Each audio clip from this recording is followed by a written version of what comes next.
people are going to be like, this bitch said 10 a.m. She made a big deal about it. Technical 15 minutes ago in her stories. Planned way far ahead. Right. Stories. Tagged Platte Valley Media. I actually did. Oh, I'm guessing we're live since I heard my own voice. Oh, I see that we're live. Okay, cool. And I'm sitting through commercials. And Holly, you've got me muted on Twitch. Yes, ma'am. Okay, cool. Okay, sweet. Sweet. I'm trying to get on here so I can see our comments. All of our comments. There we go. Okay, cool. All right. I'm going to tell. Okay, I heard like a delayed all right, and I wasn't sure if that was in like a video because I didn't see your mouth moving. Oh. Okay. I'm going to tell the tale of an extremely expensive hotel room. But like you can unmute and react, Holly. You don't have to be muted. I just don't want my Twitch running in the background. Oh yeah, no. I think maybe my Wi-Fi is slow right now. Ah, that's a bummer. Yeah. Okay. As long as it's not me, because that would suck. And I wouldn't doubt if it's me. All right. Morning training blast. Let's keep it professional, folks. Good morning, deal makers. This is Sandi Lynn Burnett, CEO of my real estate company, the hardest hitting, straight shooting brokerage in America. We close deals, we protect clients, and we don't do drama. If you're just joining us on this live stream, boom, hit that like and follow button. I'm going to be like, smash that follow, right? I'm turning on my do not disturb, by the way, because everybody likes disturbing me while I'm on here. We're diving into a story that got so many freaking red flags. It's juicy, it's cautionary, and it's going to make you laugh your ass off if I do it right. We're talking real estate rendezvous gone wrong. The Nebraska inspector affair that will make you triple check your permissions. Believe me, this one's a doozy. Tremendous lesson incoming. We're going to be sharing some screenshots here. And this is the first one. We got receipts for this one, guys. All right. So picture this. It's 2023. Nebraska's wide open plains. Cornfields waving like they're cheering you on. So I'm going to call her EZ, and the irony is not lost on me. Enter EZ. She's an eXp Realty salesperson, licensed since 2021 out of Firth, Nebraska. And I like never pronounce things right, guys. So sue me. Solid resume on paper. And it's yikes about this part too. Teacher turned realtor, because there's I haven't done a deep dive on her teaching, but there's a lot of chatter about when she was a teacher as well. So hold on to your hard hats. Basically, like, real estate isn't her only real estate's not her only, like, the only rumors flying around about her is what I'm going to say. Like, her only career that has had rumors flying around about her. So I'm just going to talk real estate though. But if you want, you could go look at the commentary on Platte Valley Media's social media, specifically their Facebook, when they talked about this. So I'm going to be sticking to public records according to the Nebraska Real Estate Commission. And we're sticking to facts. We're not going to do speculation, just the cold, hard truth. So she gets slapped with the complaint 2023-003, violating Nebraska Revised Statute 81-885.2429. Translation, demonstrating negligence, incompetency, or unworthiness to act as a salesperson. How? By tagging along with a home inspector to the seller's property without a green light from the seller. Doesn't sound so bad when you just look at it like that, right? But it gets better or worse depending on your popcorn supply. So the public docs, all the public docs say is inappropriate actions not related to the home inspection. So enter the stipulation and consent order signed March 6, 2023. License goes on probation for 2 years. And then April 16th, 2023 to April 16th, 2025, a $2,000 civil fine was, and then then she got that $2,000 civil fine. And get this, she had to also do 3 hours of extra ethics training.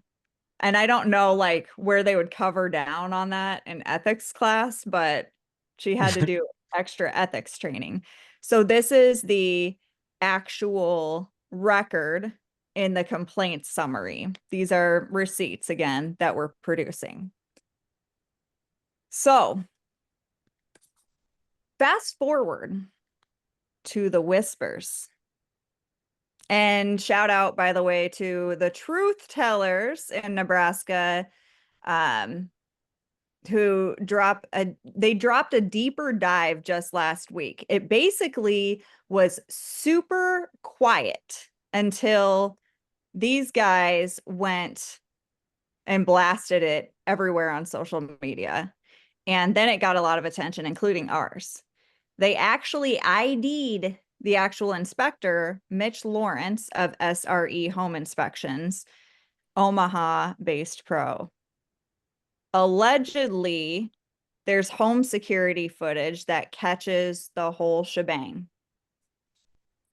But it's not released. It's not out. So don't try Googling it. I didn't try Googling it either. I don't need that in my chest. So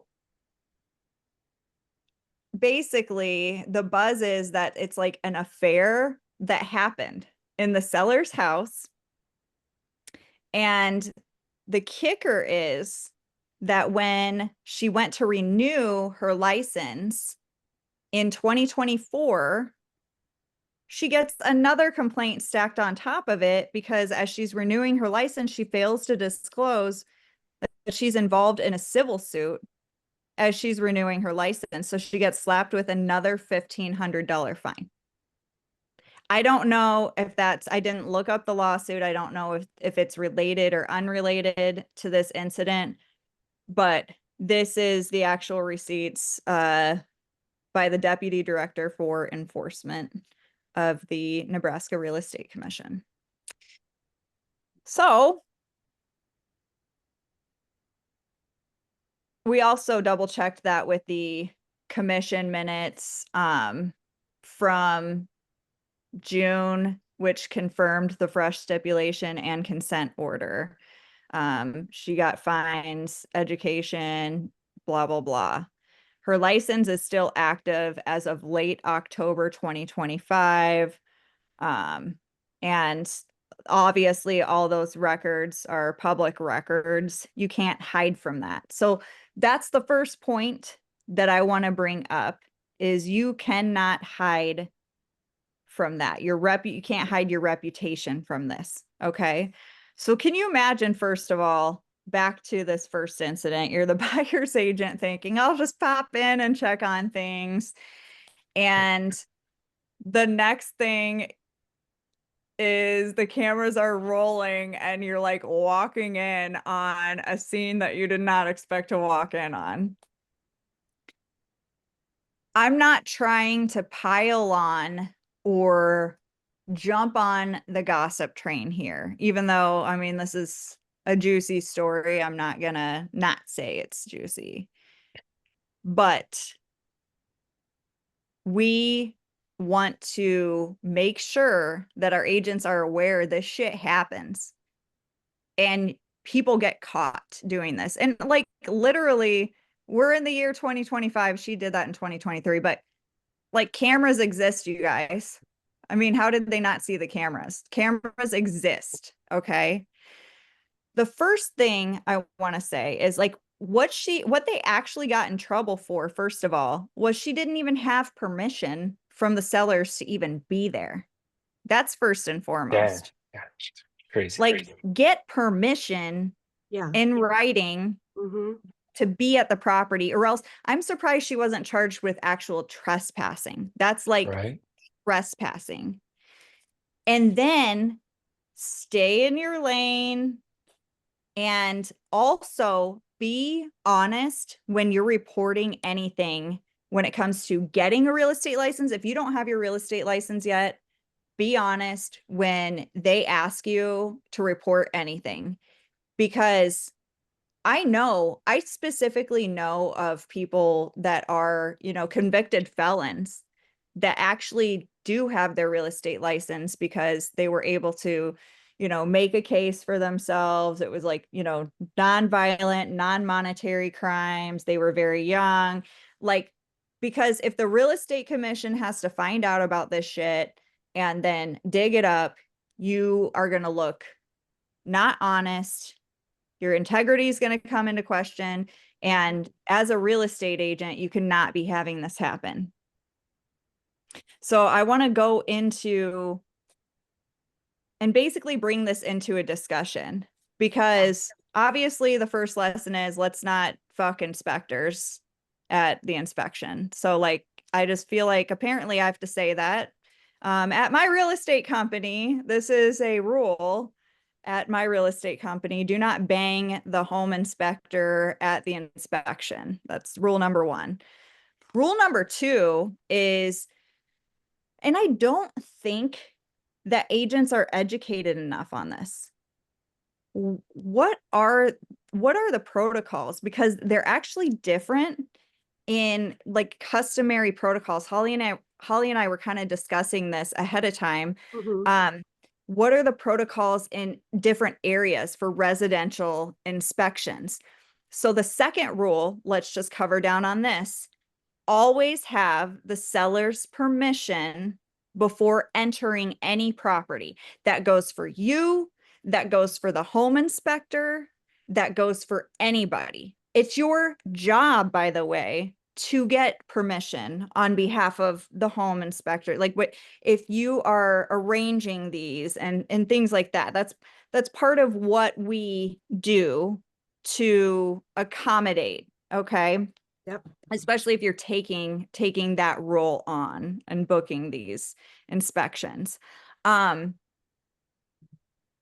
also need to make this point is while we're talking about trespassing, it is considered trespassing if you open that key safe 5 minutes early and unlock that door 5 minutes before your scheduled showing. That is considered trespassing. You can get popped for that. So that's the third thing that I wanted to say. But let's have an actual discussion about what is okay and not okay when it comes to like inspections, whether you're the listing agent on the listing side, the buyer's agent on the buyer's side. How do you set these expectations? What's appropriate? When to show up. And the reason why I wanted to bring this up, and I was discussing this with Holly earlier, when I sold my house, my agent, she did a very good job. And this was obviously before I became an agent, but she did a very good job in many ways for me. But in this specific instance, She did not explain to me, she did not set expectations. I had no idea that the buyers would be present during the home inspection. So first of all, I didn't grant permission for that. Like, but I didn't know that the buyers would be walking around my house. Otherwise, I wouldn't have had like boxes and like packing everywhere and, just stuff like that. I just felt kind of like invaded. I didn't realize, I just thought the inspector was going through and testing outlets and shit, right? Mhm. So I think it's important that we educate our agents besides like the obvious, what's appropriate and not appropriate to do. What are the processes? So Holly, like what are your comments as the managing broker in several states at our brokerage? Yeah, so, again, they're sort of nuanced based on area. So communication is key. Um I saw we got a comment on Twitch. I do not attend inspections. If it changes and the buyers want to attend, I let this listing agent know. So yeah, when I was in Arizona, for example, never went, never thought about going. It was not even on my radar. The home inspectors had their own access to the lock boxes, and if the buyers wanted to go, great. I always set the expectation with my buyers, hey, you have the right to go to the home inspection. You can go the whole time. You can go for the wrap up when the inspector gives you an approximation of when they think they'll be done, and then they'll go through any, thing that they think you need to know, or you can call them on the phone afterward and you'll have a detailed report no matter what. So that was the expectation I set for buyers. um and I did not go. In my market, it's customary that if the buyer goes at any point, that you as the buyer's agent go as well. If the buyers don't go, then they're less concerned with the buyer's agent being there. So, and then on the list side, now that you mention it, even I need to do a better job of setting those expectations of like, hey, just, if these buyers have a home inspection, you can stay, but I suggest you don't stay. I've asked, and the buyers aren't planning on coming. They might, or maybe they're coming for sure.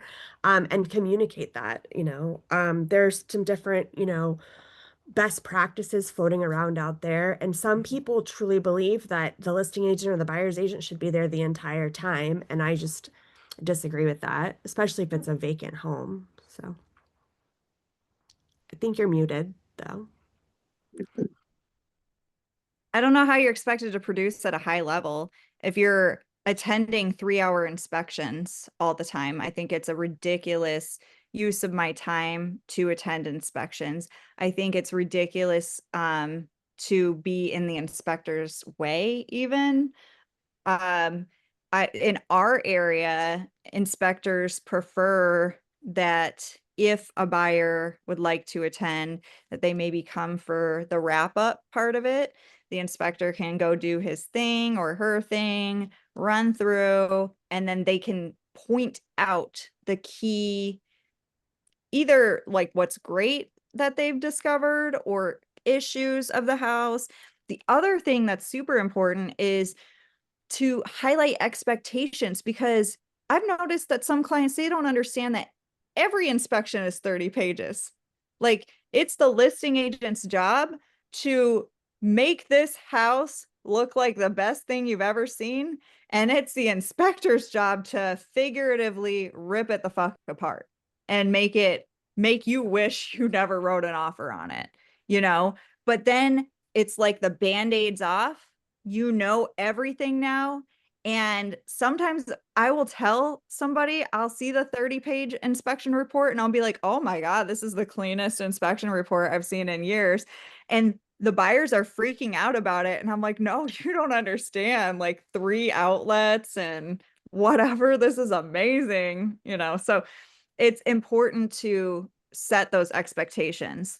We have super old Victorian houses in a certain area of our community. And I happen to know that 1 out of 2 of those houses are going to pop positive for termites. When I was growing up, my dad would be like, oh, if you get termites, it's over. It's over for that house. So when I grew up, I realized, oh my God, termites can totally be mitigated. You can, it's just all about figuring out the structural damage, take care of that. And so it's important to correct. You don't know what they were raised on or what's in their head or anything like that. Who else Yeah. has commentary? I would like to say that as a buyer, I bought a brand new build home back in 2021, and I did two inspections. I did a midway inspection and an inspection at the very end. And what we did is just came at the end. So he's like, give me an hour, let me do my thing. And then we just came at the end, and he pointed out so many different things in the midway part, which was amazing. And then at the end, he even caught some things that we pointed out in the mid inspection that they still didn't do. So I want to throw out the builders under the have the bus roll over them. It's Taylor Morrison. They try to get away with some stuff, and I'm glad I did those inspections as a buyer to make sure we caught that stuff. Yeah. That's not customary in our area, but that is so genius because like midway through, while the walls are open, you can totally catch a bunch of that stuff and then get it corrected. And then the re-inspect, that's amazing. I love that. Hi, Lindsay. Hey, so you said something that kind of struck my interest because it's something that I always didn't understand. I know everybody talks about, oh, it's a customary thing or this is the way we do business.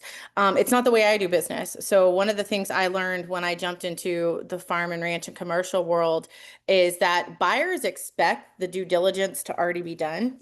And I guess somewhere along the line, our industry at the time back in the day, I feel like we didn't have all this extra paperwork and we didn't have all these extra checklists and we didn't have all these extra demands. Like the survey you had was good enough. Now, like if your survey's not a year old, like they're arguing, should you get a new one? And you just paid $5,000 for that. So we do something on our side of the table with I hate to say more advanced agents. In my mind, we all should be doing this. I mean, you want to be able, I tell my agents, we want to be able to bring the listing to the table where if the client showed up with cash, they could close in 10 days. Well, what are some things that have to be done that are going to need to be done to shorten that due diligence period? Or option period, due diligence period, same thing. In that time frame. So I tell my clients like, hey, you want to sell at this price and quickly, then we have some homework and due diligence that we have to do. This is what your buyer is going to be asking for. Do you have the financial ability? Because mind you, I do understand some sellers don't. They don't have the ability to pay for a new survey. They don't have the ability to pay for an inspection prior to listing. However, you want to put your best foot forward. And if you can do that and explain, there's going to be less negotiating on your price and there's going to be less time spent haggling if you go ahead and get all those I call it homework for my clients. That's my word. I'm like, hey, listen, this is not my homework. The state doesn't tell me. The agent goes out and get an inspection. I go get a survey. This is their job. So, no one wants to hear that that's their job, and no one wants to say that's not my job. So that is the kind way of saying, like, just to let you know, as sellers, you do have some homework that the state requires you to take action on if you want to. And here are those things. Do you have a survey? Let's call your surveyor and review if there's going to be any issues.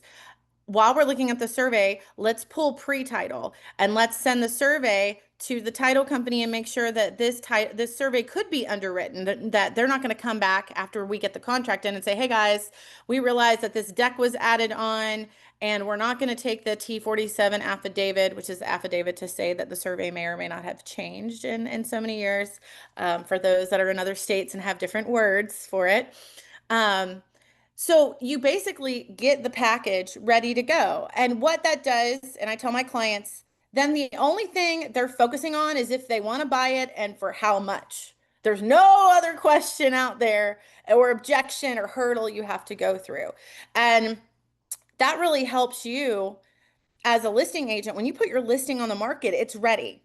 So you can go out and take care of other clients and make other deals and make other sales. So, to me, best practices of agents that are making money in this business and thriving is they get all their ducks in a row for the sale to be complete before they click listing online.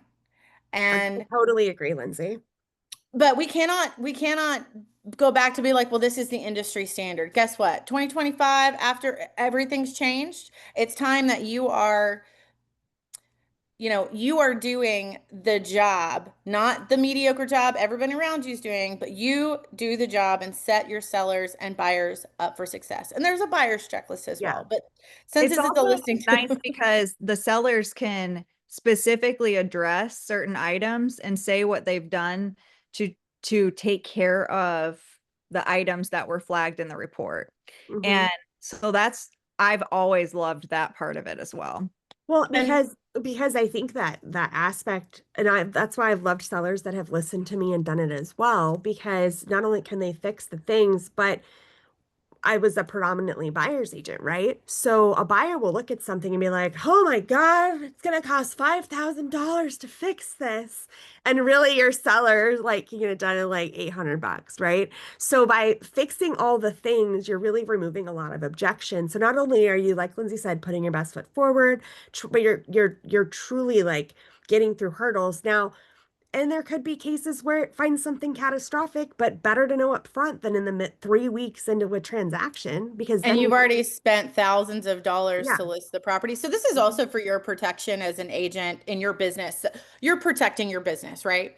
Your business, you look at your, cost per acquisition and it's like, okay, I'm going to take on this listing. This listing is going to cost me, to average $2,000 in marketing. If you think about it, photos, drone work, all your MLS fees. Don't forget your MLS fees because that's how you get your documents.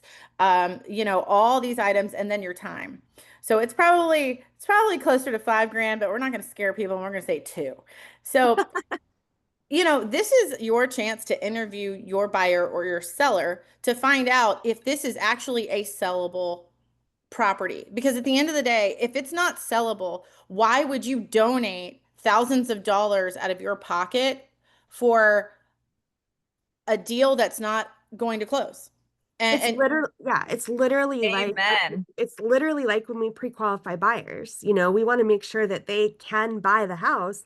Why would you spend 20 hours working with a buyer without knowing for sure they can even write a contract and close? And I So won't even get you started because we just talked about that here in our state. Um, there probably 99% of residential agents have probably never restructured after the settlement. Because everyone says like, well, I have $400,000 to spend. Okay, well, you have $400,000. So let's get your buyer's net sheet minus commission, minus closing costs. What's the actual offer you can make on the house? No one, I can't say no one, but there's a lot of agents, a very high percentage of agents that just don't do the math. And then they set their clients up for success.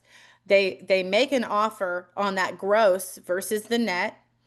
And especially now when we're dealing, at least in our state, there's a lot of difficulties now with the buyer's representation form and the commissions and who pays and who doesn't pay and it's negotiable and set your client up for success in the worst case scenario, and that's not being done. And I apologize because this is something hitting us hard here in Texas, and agents only have the knowledge that they got from the broker that trained them and the education that they have volunteered to take. And it's very unfortunate now because we're retraining agents from 19 to I know one agent that's 83. God love him, and he's still practicing. So like 19 to 83, they're having to relearn something that they've been doing one way for so long. And I just want to chime in on the funny part of this story. I am also mind blown that people don't understand that there are cameras everywhere. I'm like everywhere. And I think it just goes back to plain old ethics. You're either a good person and you follow the rules or you're not. And there were a lot of rules and ethics broken once they crossed that line on both sides of the table. Yep. and and once you cross that line, it's really easy to stay on that other side. Lindsay, Debbie on Twitch said about the pre-list inspection. That's a great idea. Love it. With all the changes, it helps us stand out. And she also subscribed at tier 1 on Twitch. So thanks, Debbie. Thanks, Debbie. Thanks, Debbie. Yeah, I really like that pre-listing the home inspection thing, like I definitely want to add that to my seller consultations. Like I have a checklist on how to prep your home, but like when it comes to like details on like inspection, I guess, items, I don't have that yet. And so definitely I'm gonna add that to my list. And make sure you word it like what's in it for the seller. Mhm. And there's a lot in it for the seller, you know? Yeah. And by the way, Emily, I wanted to ask you, after Lindsay's spiel just now about how much it really does cost to list a property, don't you Mhm. feel better about that listing that you didn't take on? The other, Yeah. Yeah. And it's still sitting on the market, so it's like boom. You know, Emily, I'm really excited. There's some more tricks that it's not tricks. It's just, you know, in my mind, this is the way I do my business. And, you know, setting, like I said, setting the sellers up for success and meeting their price. So one of the things when it comes to price, the reason why I say that inspection is so important, it's like, okay, you're selling your house as is. Well, what's as is? Do you have an inspection to show what as is? That actually justifies the price. And there's so much back and forth. Well, we listed it at a reduced price like you told us, but the buyer's coming in even lower. Well, did you explain to the buyer all the items in which you price that home? No, normally there's no explanation. Normally there's based on the seller's disclosures and an inspection, the sellers are pricing it aggressively due to X, Y, and Z. And, you know, you have to obviously have to get your seller's approval on what to market and advertise, but you know they're selling it as is. Like you have to prove what the as is, and sometimes it's not. We don't go dive that deep into it. Does that make sense? Yeah. And so I saw a quote the other day that was something to the effect of like, if you don't fix everything wrong with your house, you better price it like you didn't see it. Because no matter what, like you said, Lindsay, if you don't say, hey, we priced it aggressively because it needs a new roof, because there's a cracked foundation, and you just price it because as a listing agent and seller, you're like, okay, this is the fair price, but you're not saying why. Buyers come in and they still want to come under that, right? They're going to factor that in. So now you're even losing even more money. And then I did want to say, I just remembered. So when I became a solo agent, which was like a couple years ago, Annie actually shared with me a pre-listing checklist that was more of like, you know, cleaning and like little things like recocking the sink and tubs and just things like that, like the detail stuff that I still use to this day. And that I remade my own version in which like I've used like for the past few years, but I literally like thank Annie so much because I'm like I needed that like for sure, and that's helped a lot of my clients too prepping for listings. Another Gotta new see the one. new list. Another new one that just came out is a lot of these home warranty companies, and my favorite home warranty company actually offers seller's coverage. And that's kind of a cool added value where it's complimentary. And it's complimentary because the goal is to pass it on to the buyer at closing. So, isn't it cool that you can say, by the way, when you sign up with me as an agent, we're also offering you complimentary seller's home warranty seller's coverage. So, you get a complimentary home warranty. So, if you're on the market, and something breaks, and if it falls within that home warranty category, you can be covered. And then also too, that's a little package you're bringing to the buyer. Just want to let you know the client has a home warranty and it will be transferred at closing. So then there's no negotiation on that either. It's like, hey, tidy little bow. And then if there's a situation with the house, the buyers 9 times out of 10 can be like, oh yeah, we do have a home warranty. And then it lightens the blow. We noticed that became a big issue here in Texas, and people were actually suing over it.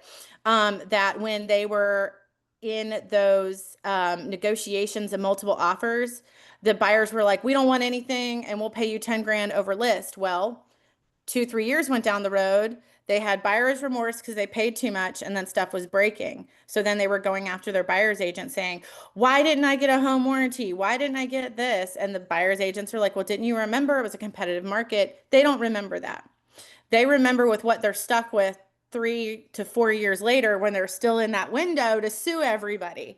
So I think that, you know, going back to defensible positioning is that you had the ability to say, hey, I did my job. My job is to get your offer accepted and for us to close and to help protect you. And I would even tell my buyer's agents, listen, if nobody wants to buy a home warranty, then now we have a disclosures that say they denied the home warranty. Hey, buyer seller, you're not going to pay for one and the buyer's not going to buy one. By the way, so that's where we're at, guys, as far as CYA, That's which something I personally should add getting into the habit to my business with, because I'm just like, oh, nobody wants a home warranty. Okay. I don't make them specifically decline one.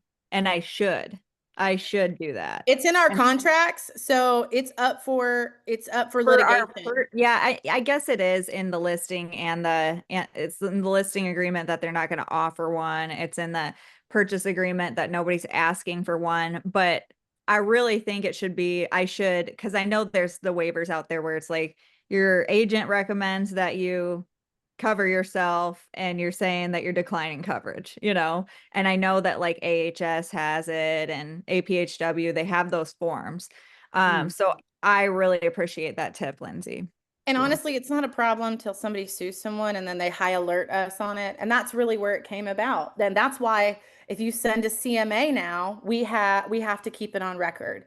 And that's why we recommend CMAs because, hey, Mr. Buyer, I gave you the fair market value. You saw what the price points were and you made an offer, you know, with or without that, you had the knowledge, but you chose to put this price down. So a lot of this doesn't come, it's no longer COA, it's became a lawsuit, and that's why it happened. They're claiming they didn't know and we didn't tell them. And then it's like, well, where's your proof, Mr. Agent? Did you or did you not tell them this? Exactly.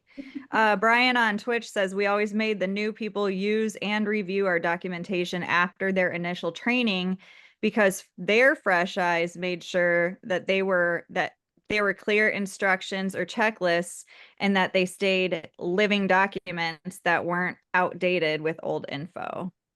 I love that. Brian. Awesome. No, great conversation, and definitely can talk. We could probably talk all day about stuff like I this, have right? That's why we one are. alibi is, and this is hilarious, that the whole story that we talked about happened in Nebraska because what I'm about to say is not available in Nebraska. We Right. have E&O in all states for our company except for Nebraska. Our company is open in Nebraska. If you are an agent in Nebraska and you want to join our company, you can absolutely do that. But you got to get your own E&O policy, unfortunately, for right now. However, if you're an agent in any other state, we have E&O insurance that covers you, and you can offer the seller in your unique value proposition at your listings. As long as it's owner occupied, you can offer your seller peace of mind coverage up to $25,000 for up to 180 days post closing. And so I think that, again, that pre-list inspection, things like that really help strengthen your seller's case with disclosure disputes and things like that. But Lindsay was talking about that free sellers coverage. I love that. And then we also have this extra perk that the company pays for with the E&O. So I'd be remiss if I didn't add that. All right, Holly, close us out. All right. Hey, when in doubt, reach out. Messages if you need us. We are here for you. We all started this Tuesday morning, with a blank slate at 0. So go out and talk to a buyer, a seller, or an agent today. Have a good one. Bye. Bye. Thank you. Bye.